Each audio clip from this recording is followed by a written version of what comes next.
This video is going to be looking at the operational energy feature inside of SpaceMaker. This is a new feature. There's the default settings, and then there's also the proposed custom settings. Before we get into tweaking some of these, what we have here in the project settings under this little cog here on the left is the tools to adjust some of this. So here, when we go down to energy, you'll start to see some of the default settings here. So anybody who may have used tools like the Autodesk Insight application, you'll see these similar graphics to represent window to wall ratios, glazing types, wall types, roof types. And then we have some energy limits which we can adjust here should we want to work to different extremes. We also have a climate zone.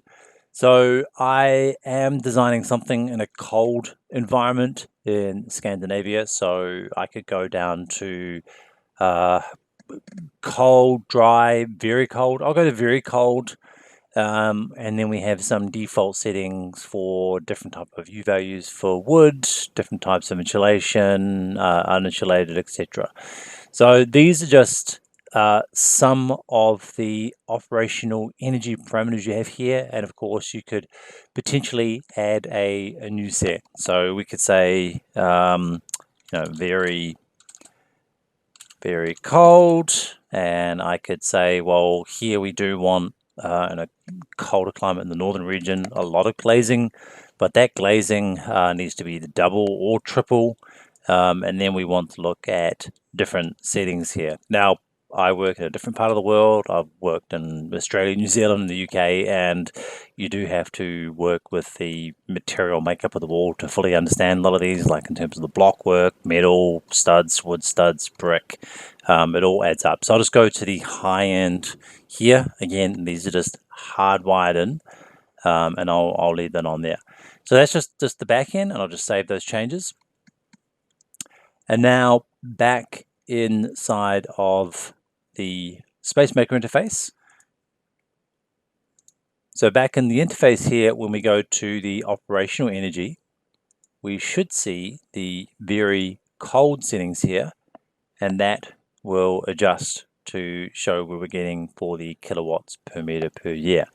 So just to see the default, you can see that's maybe not performing that great. We're starting to use a lot of energy here to heat it or cool it. When we go to the custom, this one here, let's say we go and just choose uninsulated, just so you can see this all in real time. So it's going to be consuming a lot of energy. And we go to single, this is not so good. So even if you drop it down to less glazing, it's still not going to perform that great, especially if it's single glass, and if you've ever lived in a building with single glazing, it's pretty horrible. So this is the new tool inside of operational energy under rapid analysis. Again, it is in beta. If you want to know more about it, we do have the H button, which tells you a bit more about the back end.